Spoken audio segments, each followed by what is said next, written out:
Hey everybody, this is Eddie, back with our little follow-up video, and we're doing a comparison side by side. This one right here, specifically made for DTF, and this one right here, which is like a general purpose.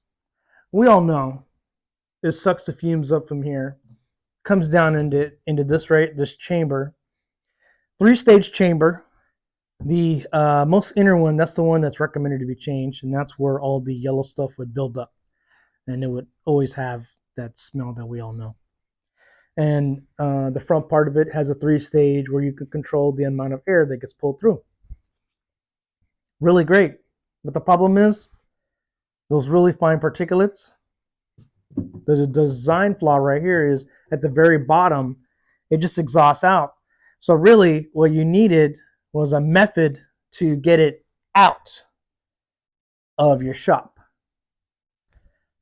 That's where this comes along.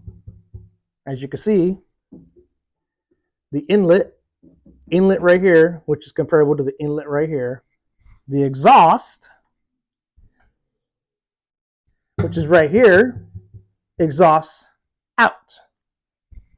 Here, inlet, chambers, this fan right here, pushing it out. Pushing it out where? I don't know where.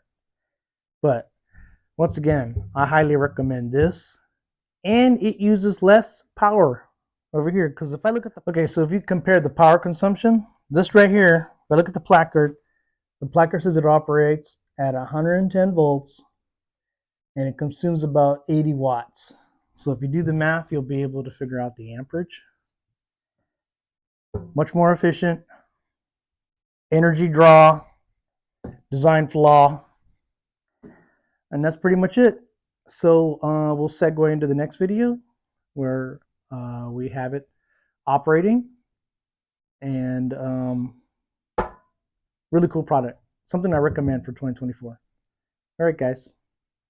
Peace out.